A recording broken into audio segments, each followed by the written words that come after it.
What's going on, everybody? Akeem here, and today I'm going to be answering questions that you guys asked me.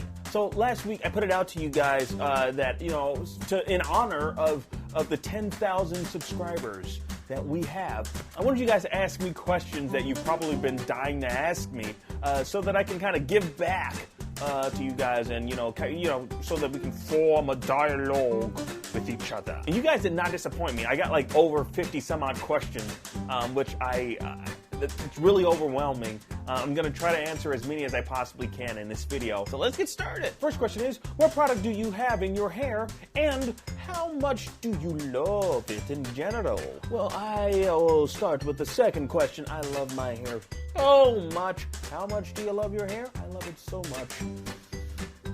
I always bring a mirror with me everywhere I go to kind of just check it out, make sure I got no sort of strands poking out, because I got very super slick hair, and I got this super crazy pony in the back.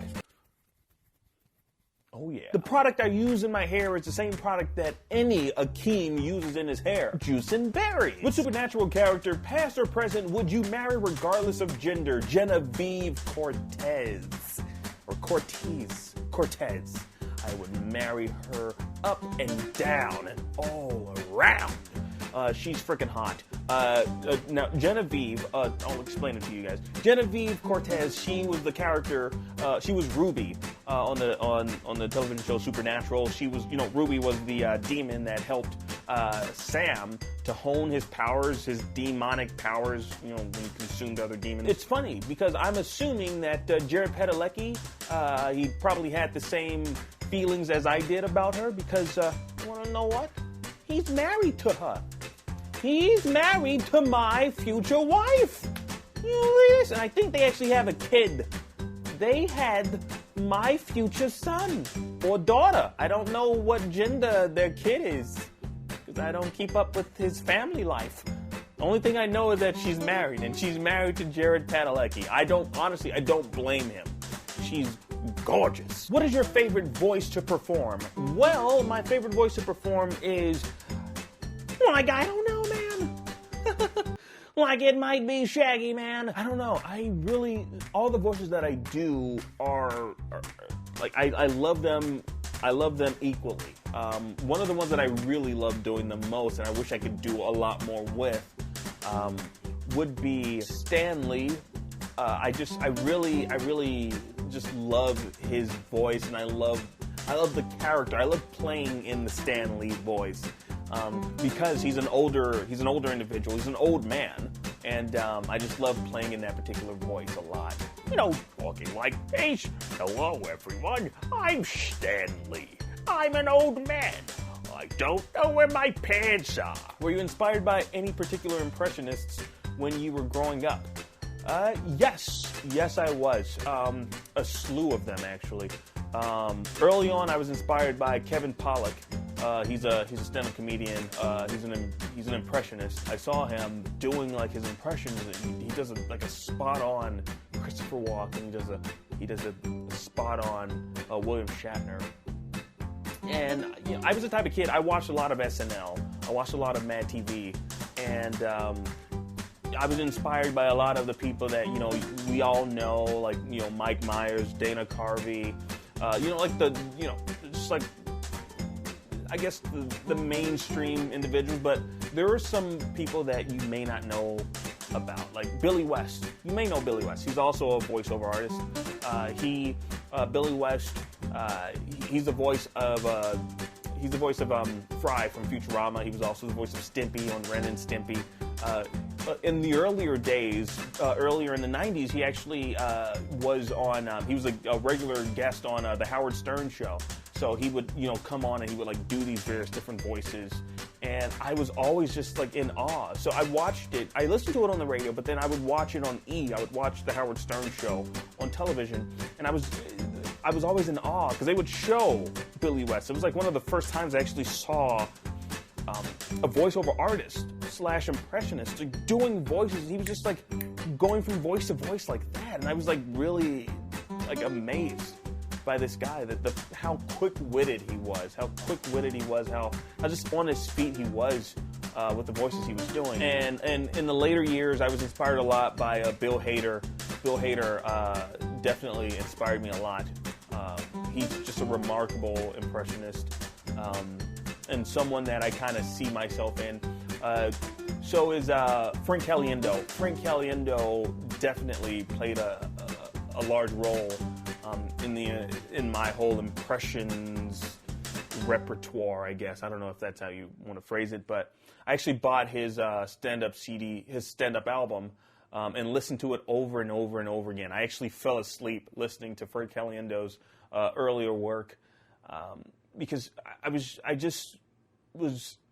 I don't know, a part of me was just like, I wasn't sure what it was that I wanted to do with the voices I was able to do. I wasn't sure if I wanted to do like stand-up, if I wanted to do like improv. I wasn't sure what the right outlet was for someone like myself who really values this work, you know, doing various different voices. I wasn't sure what the actual outlet would be for me. With the medium that I'm in front of now, I feel like this is my outlet for my voices. I feel like this is my outlet. Can you do a Brock impression? I can definitely do Brock Sampson. Dogs like this. This is how Brock Sampson dogs. Which fictional world would you visit? Which one would you not visit, and why? Well, the first fictional world I would visit would be the planet Namex, because I'm a huge fan of Dragon Ball Z. This is not true.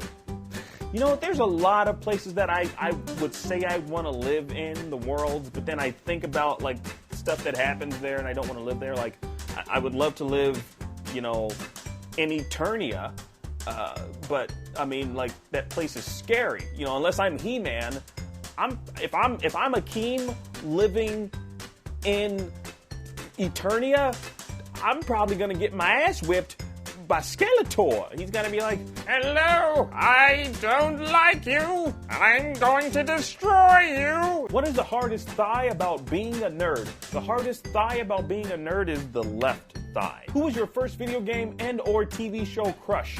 Lara Croft. Can you do another video with Black Nerd Comedy? Yes. In progress. Feel free to tweet them and say like, "Yo, what's up, Black Nerd Comedy? You know, my man Akeem over here, he wants to do stuff with you." So, yeah, tweet him that. Yeah. What character would you like to do an impression of but can't pull it off? I would love to do Morgan Freeman. I cannot do it for the life of me. Is this a good Morgan Freeman? This is how Morgan Freeman sounds to me. I'm not quite sure if this is a good Morgan Freeman, but I'm going to try anyway.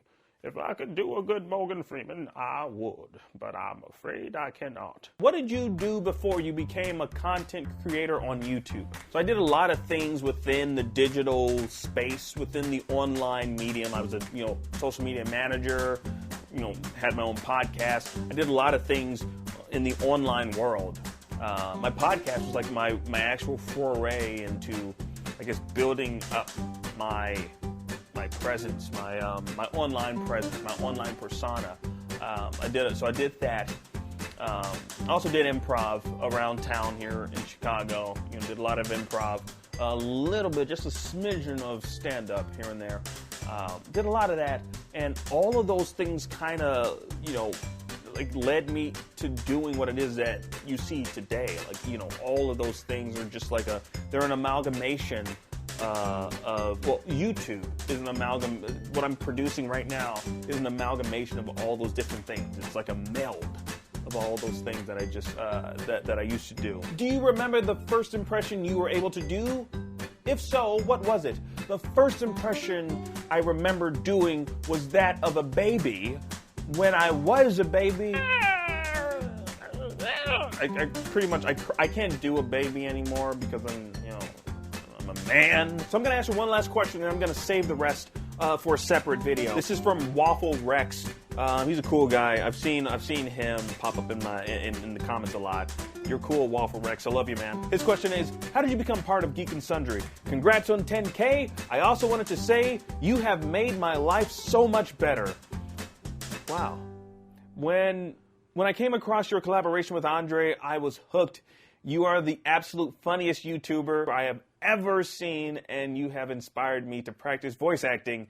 Thank you so much, Akeem, and congrats on 10K. Wow, man. Wow, that's crazy. Oh, man, that means, thank you, Waffle Rex, for your question, man. Wow. To know that I meant so much to someone. I mean, to know that what it is that I'm doing actually resonates with someone, it's really it's humbling, and it touches my heart, because you know, when you put yourself out there into the world, you hope that the content that you're creating is actually making a difference, even if it's just a small difference in someone's life. Be it like, you know, I'm bringing a smile to your face, or, you know, brightening up your day a little bit. You hope that the stuff that you're creating is actually resonating with people. And so how I got a part of Geek and Sundry is, so Felicia Day, she was looking for vloggers for the Geek and Sundry Vlogs channel. My first video, so if you go back, way back, it's not even that far back, but like 2 years back, the first video on my channel is my entry video to the Geek and Sundry Vlogs channel. And that was the first video I've ever created, edited, shot, all that stuff on my own. It took me hours to put that video together. You can probably tell that it's like a bit amateuristic. I got, you know, contacted right soon after I submitted my video about like how would I formulate, like what would my show be about if I were to have a show on the Geek and Sundry Vlogs channel. So I had to break that down. So there were 2 entries, so that I passed the first entry level. Then there was a second entry level for the Geek and Sundry Vlogs channel. There were semi-finalists, I guess is what you would call them, semi-finalists, and I was in that. So then I conceptualized what my video would be like if it were on the Geek and Sundry Vlogs channel, and that was like it was a voiceover work and impressions / tutorial type vlogs that I would be creating on the vlog channel.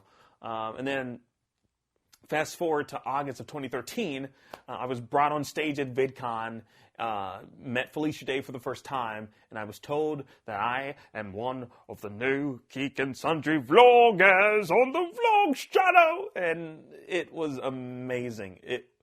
Honestly, like 2013 was the first time I've ever been to such a convention. I was at VidCon YouTube convention. It really opened my eyes to just like this whole new world of creating content. I actually met a lot of the people that I idolized on YouTube there. I met Tezande. I met Andre. If you go and check out my first video on the Geek and Sundry Vlogs channel, a lot of the people that I idolize, I met them, and I actually talked to them, and they're actually in my first video. So I met Tezande. I met Andre for the first time. I met Brock Baker, who's like an impressionist as well on YouTube. He's been doing it for years now. Yeah, I met so many different people, and I got to hang out with them. I got to like talk to them, and it just really made me realize that, you know what, this is something I need to go after, and it's something that I can't half-ass. I can't half-ass this, because I really want to do this. And I think this is a great medium for communicating with an audience. And so many different opportunities have opened up through my YouTube videos, through me creating content for you guys, that it's really got me thinking a lot about where I am in my life. To be quite honest with you guys, it's really got me thinking a lot about where I am in my life. I mean my physical location. I don't mean like, you know, it's all positive things that are going on in my head. And so, I don't know, there's just a lot of things that I've been thinking about, and a lot of things that might happen in the months to come. I can't really talk about them right now, but they're all positive stuff, guys. And it's all because of you guys watching me and supporting me and sharing this content. I don't know, man. It's been crazy. I just know it's only going to get better as things progress.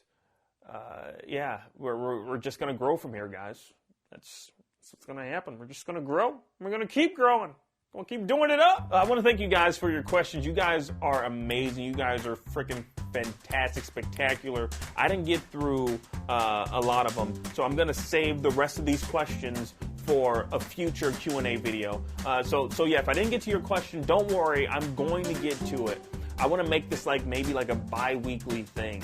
I want to make this I want to make this a regular thing where you guys ask me questions and I answer them. So what I want you guys to do on each and every one of these videos, leave comments, leave your questions. So on this particular video, leave your questions, any other questions that you have, because I want to make this a regular thing. So if you have any questions that, any longing questions, just put them in the comment section below. I'm going to take some of the questions that I didn't answer from the previous video, and I'm going to answer it in a future video, a future Q&A video. But I also want to add the questions that you guys asked me in this video to that future video. So you see the process here? I'm going to do a Q&A video, and then you guys are going to leave comments down below, and then those questions are going to be taken and put into the next Q&A video. Give this video a thumbs up. The thumbs up, the like, button is not just, I know it's like a thing that, YouTubers say, but I'm saying this because this is how I know if you guys actually like this. If you want more of this is how I know. I'm not just asking you to hit it just because it's like, subscribe, share. No, I want you to hit that like button because I want to know how many people, how many of you out there actually want to see more of this type of content. So if you want to see more, I need to see those thumbs up on this video, guys. Because I personally want to do more of this. I need to know if you guys like it, so hit that thumbs up button. And yeah, thank you guys for watching. I know I don't know how long this video is because I haven't edited yet, but I'm pretty sure when it's edited, it might be significantly long. But hopefully you watched it straight through. And if you did watch it straight through, I need you to type grapefruit. Grapefruit! That's the magic word. Yeah. Thank you guys for watching. I will see you guys next time. Stay tuned. I got some cool, kick-ass, funny videos coming up, guys. You guys are going to love them. I got some Kermit the Frog stuff. I got some Stan Lee stuff. Oh, my goodness. You guys you're going to flip when you see what I got coming up. I'm going to work on that after this. Thanks, guys. See you next time.